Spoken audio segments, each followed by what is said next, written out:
Ukraine पर न missile चली न बमबारी हुई।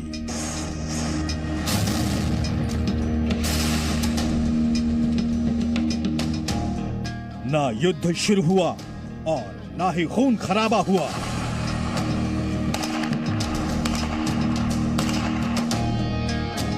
लेकिन बिना खून बहाए यूक्रेन खंड खंड हो गया।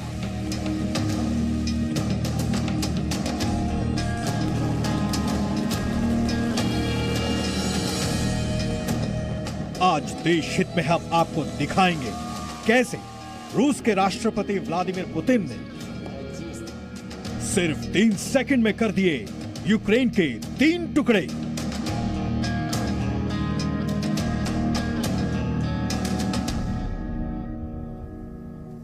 चार करोड़ की आबादी वाला एक देश यूक्रेन सिर्फ 3 सेकंड्स में, जी हां 3 सेकंड्स में 3 टुकड़ों में बट गया। कैसे बटा? रूस के राष्ट्रपति व्लादिमीर पुतिन के इस दाव को देखकर यूक्रेन और अमेरिका समेत पूरे पश्चिमी देश इस वक्त हैरान है, परेशान है, क्योंकि उन्हें समझ ही नहीं आ रहा कि पुतिन का जवाब किस तरह से दिया जाए।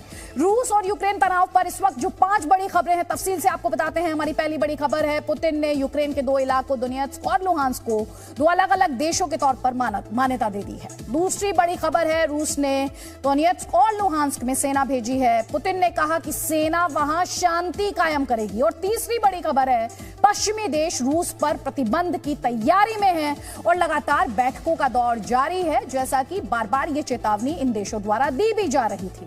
चौथी बड़ी खबर है, दोनेत्स्क और लुहांस्क में व्यापार और निवेश पर अमेरिका ने पाबंदी लगा दी। और 5वीं बड़ी खबर है, यूक्रेन से 256 भारतीय छात्रों की वापसी हो रही है। अब से 2.5 घंटे बाद दिल्ली एयरपोर्ट पर विमान की लैंडिंग होगी। लेकिन पहले आप देखिए पुतिन ने कैसे 3 सेकंड में यूक्रेन के 3 टुकड़े कर दिए।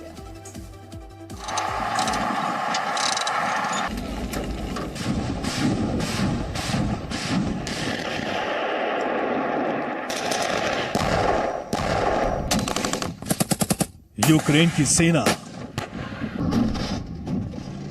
रूस के हमले का जवाब तैयार करती रही।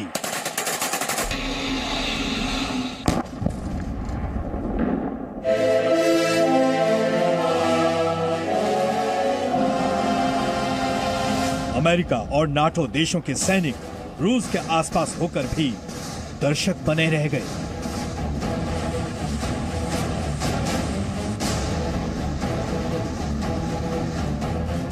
अमेरिका के राष्ट्रपति जो बाइडेन की सारी धमकियां धरी रह गईं। Good afternoon. Today I'd like to provide an update on the crisis involving Russia and Ukraine. और रूस के राष्ट्रपति व्लादिमीर पुतिन ने सिर्फ 3 सेकंड में यूक्रेन के 3 टुकड़े कर दिए।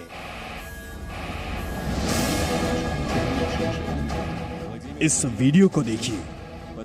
एक बड़ा सा हॉल है और उस हॉल में व्लादिमीर पुतिन बैठे दिख रहे हैं।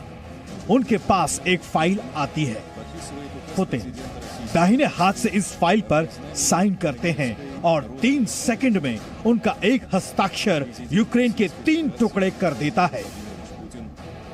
इस हस्ताक्षर के साथ ही रूस ने यूक्रेन के 2 इलाके दोनेत्स्क और लुहांस्क को अलग देश के रूप में मान्यता दे दी। पुतिन के ऐलान के बाद दोनेत्स्क और लुहांस्क में आतिशबाजियां हुई। यूक्रेन से आजादी की लड़ाई लड़ रहे दोनेत्स्क और लुहांस्क के लड़ाके और वहां के रूस समर्थक नागरिक जश्न मनाने लगे।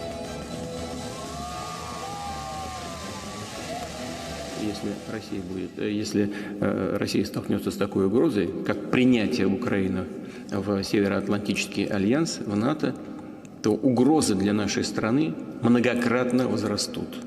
Потому что есть статья 5 договора о создании НАТО, из которой ясно, что все страны альянса должны... जिस आलीशान हॉल में बैठकर व्लादिमीर पुतिन लुहांस्क और दोनेत्स्क को स्वतंत्र देश के रूप में मान्यता दे रहे थे, उसी हॉल में इन दोनों इलाकों के प्रमुख भी मौजूद थे। ये हैं दोनेत्स्क के स्वघोषित प्रमुख डेनिस पुशिलिन। पुतिन के बाद उस पेपर पर इन्होंने साइन किए और इनके बाद जो व्यक्ति साइन करते हुए दिख रहे हैं वो हैं लुहांस्क के स्वघोषित प्रमुख लियोनिड पेसेचनिक। डोनेस्क और लुहांस्क को मान्यता देने के बाद रूस ने इन दोनों इलाकों में शांति कायम करने के नाम पर अपनी सेना भेज दी। और अब इस मैप को देखिए, ये यूक्रेन का नक्शा है। यहां पर यूक्रेन की राजधानी कीव है और ये रहा क्रीमिया, जहां पहले से ही रूस का कब्जा है। और ये रहे डोनेस्क और लुहांस्क। और इस तरफ काला सागर, और वहां पर रूस का मित्र देश बेलारूस, जहां रूस की सेना युद्धाभ्यास कर रही है। डोनेस्क और लुहांस्क में रूस की सेना के पहुंचते ही यूक्रेन बुरी तरह घिर चुका है।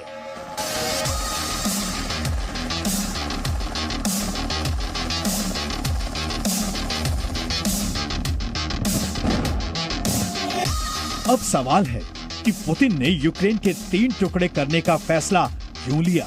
इस सवाल का जवाब खुद पुतिन ने दिया।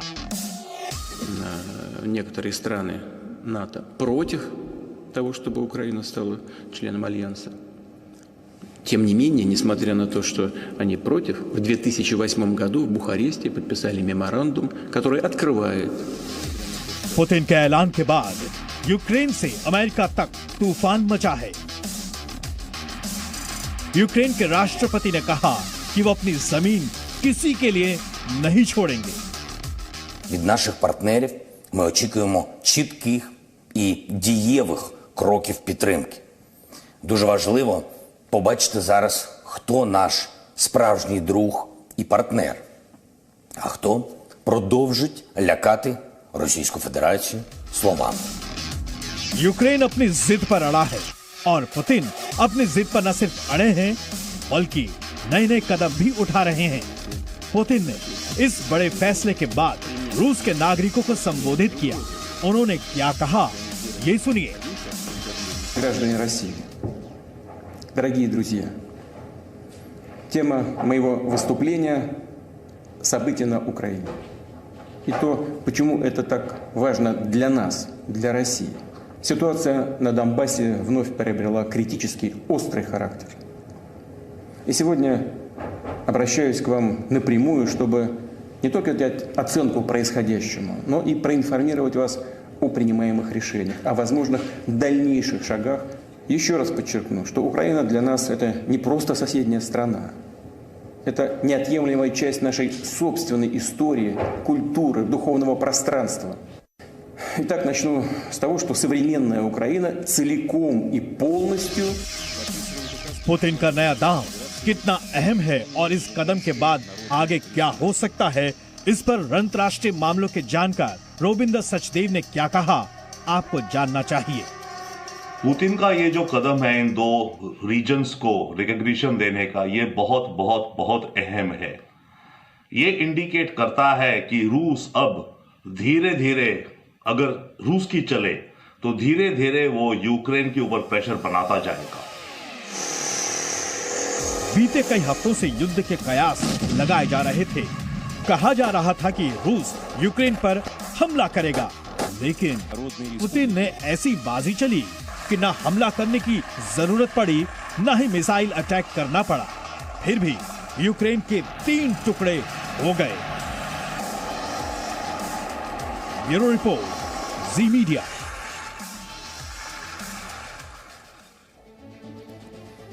यहाँ पर बहुत जरूरी हो जाता है समझना कि जिन 2 इलाकों को रूस ने मान्यता दी, वहां पर पहले हालात कैसे थे और किसी इलाके को स्वतंत्र देश के रूप में मान्यता देने के नियम क्या कहते हैं। इन सभी सवालों के जवाब हमारी इस रिपोर्ट।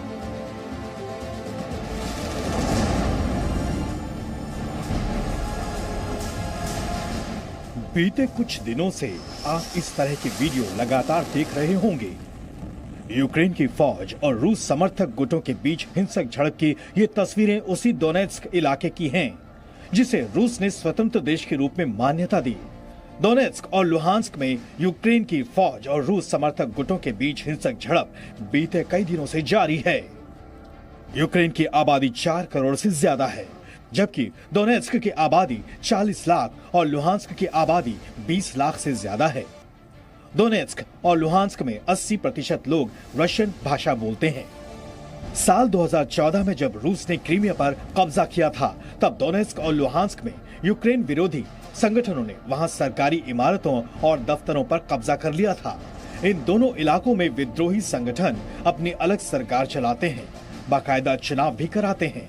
कहा जाता है कि इन विद्रोही संगठनों को अब तक रूस का परोक्ष रूप से समर्थन हासिल था। विद्रोही संगठन लंबे समय से मांग कर रहे थे कि रूस उसे मान्यता दे। काफी समय से 2014 से ये और से पहले से भी वहाँ पे रूसी लोग काफी हैं और वो इंडिपेंडेंस चाहते हैं और उनका कंट्रोल जो है वो वहीं के लोगों को है रूसी लोगों का ही है। और जो उनके जो सेपरेटिस्ट लीडर्स जिसको कहा जाता है, जो अपने इंडिपेंडेंस मांग रहे हैं, वो जो लीडर्स हैं उन्होंने वही कंट्रोल करते हैं। वहाँ पे यूक्रेनियन फोर्सेस अंदर नहीं है। अब सवाल है कि कोई इलाका स्वतंत्र देश कैसे बनता है? आखिर देश के तौर पर मान्यता देने के मानक हैं क्या? कहने को कुछ तो नियम है मान्यता के, पर अदरवाइज कोई नियम नहीं है। कोई भी देश किसी को भी मान्यता दे सकता है, जो रूस ने आज करा है। बट मान्यता किसी देश की होने का अल्टीमेट सिंबल ये होता है कि उस देश को यूनाइटेड नेशंस की मेंबरशिप मिल जाए। अगर वो देश यूएन का मेंबर हो गया, तब यह माना जाएगा कि सारे देश उसको डिप्लोमेटिकली रिकॉग्नाइज करते हैं। इस समय सबसे ज्यादा संकट में घिरा अगर कोई है तो वो है यूक्रेन। नाटो में शामिल होने की शर्त पर अड़े यूक्रेन ने 2014 में क्रीमिया को गंवाया और अब उसके हाथ से 2 और इलाके निकलते दिख रहे हैं। ब्यूरो रिपोर्ट, जी मीडिया। और जैसा कि ब्रिटेन द्वारा लगातार चेतावनी दी जा रही थी, ब्रिटेन ने, आपको बता दें, रूस के 5 बड़े बैंकों पर पाबंदी लगा दी है, प्रतिबंध लगा दिया है। साथ ही रूस के 3 बड़े उद्योगपतियों पर भी बैन लगा दिया गया है। तो ब्रिटेन के प्रधानमंत्री ने ब्रिटिश नागरिकों से जल्द यूक्रेन छोड़ने की भी अपील की है। रूस के 5 बड़े बैंकों पर प्रतिबंध, रूस के 3 बड़े उद्योगपतियों पर भी ब्रिटेन का बैन, और साथ ही वो अपने नागरिकों से अपील कर रहा है कि वापस लौटें।